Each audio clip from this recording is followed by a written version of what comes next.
ദൈവം ആഗ്രഹിക്കുന്നത് പശ്ചാത്താപമാണ്. ഇതിനകത്ത് പശ്ചാത്താപം എന്നൊരു കണ്ടൻ്റ് ഉണ്ട്. അത് ഉടമ്പടിയല്ല, എന്ത് സംഭവമായാലും സത്യദൈവത്തിൻ്റെ വിഷയങ്ങളിലെല്ലാം മനുഷ്യൻ്റെ വിശുദ്ധീകരണം മസ്റ്റാണ്. സത്യദൈവം നിത്യജീവൻ എന്നുള്ള ഫോർമാറ്റിൽ പോകുന്ന എല്ലാ വിഷയങ്ങൾക്കും നിങ്ങളുടെ പശ്ചാത്താപം മസ്റ്റായിട്ട് വരും. ഈ പശ്ചാത്താപം എന്താ വരണത്? അപ്പം നിങ്ങൾ ആദ്യം ഉടമ്പടി എടുക്കുമ്പോൾ തന്നെ നിങ്ങൾ വാളും പരിചയം കൊണ്ടുവന്ന് കർത്താവിൻ്റെ അടുത്ത് വെക്കണം. നിങ്ങൾ വീട്ടിലെ വാളും പരിചയം അംഗമല്ലായിരുന്നോ?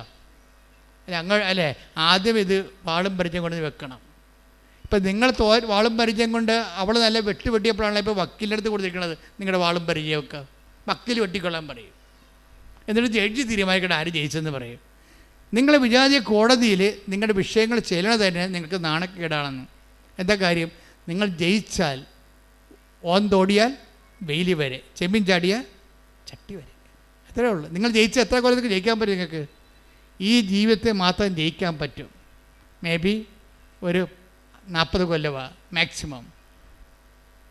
അത് കഴിയുമ്പോൾ കൊമ്പും കോലൊക്കെ മുക്കിന്നും വായിന്നൊക്കെ കൊമ്പും കോലും ഇട്ടിട്ട് സൂപ്പർ സ്പെഷ്യാലിറ്റി ഹോസ്പിറ്റൽ ഉണ്ടാവില്ല. അതിപ്പോൾ ഞാനായാലും നീയായാലും എപ്പോഴും നമ്മൾ ശ്രദ്ധിക്കേണ്ട കാര്യം വെച്ച് കഴിഞ്ഞാൽ ഈ കൊച്ചു ജീവിതത്തിന് വേണ്ടി നീ ദൈവത്തെ ഉടനെ തള്ളിപ്പറയുകയാണ്, ദൈവത്തിൻ്റെ വചനത്തെ തള്ളിപ്പറയുകയാണ്.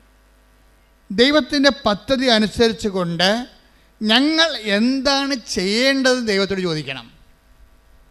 അല്ല ഞാൻ ഇന്ന കാര്യങ്ങൾ ചെയ്താൻ തീരുമാനിച്ചു, എൻ്റെ അമ്മ ഇന്ന കാര്യങ്ങൾ ഞാൻ ചെയ്യണമെന്ന് തീരുമാനിച്ചു, അതിന് വേണ്ടി എന്നെ സഹായിക്കാൻ ദൈവം ആരും ഗുണ്ട പണിക്ക് വരികയാണ്.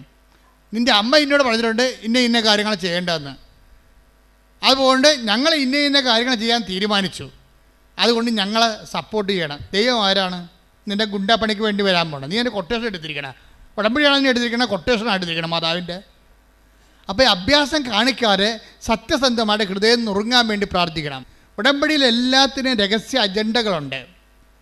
രഹസ്യ അജണ്ടകളുമായിട്ടൊരു സംഭവം ഇട്ടാൽ ഉപ്പിരിക്കുന്ന കുടം ഉടയണ പോലെ നീ ഉടയും.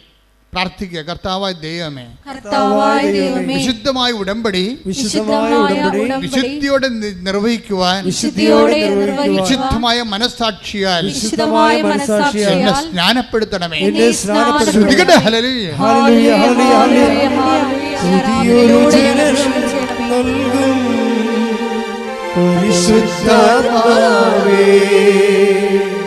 പുതിയൊരു ശക്തിയുണരാ കൃപനേ ചൊരിയണമേ.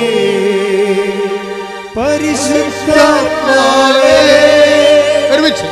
ഞങ്ങളിൽ നിറയണമേ, നിറഞ്ഞു കവിയണമേ, കവിഞ്ഞൊഴുകണമേ. പരിശുദ്ധാത്മാവേ ഞങ്ങളിൽ നിറയണമേ, നിറഞ്ഞു കവിയണമേ, കവിഞ്ഞൊഴുകണമേ.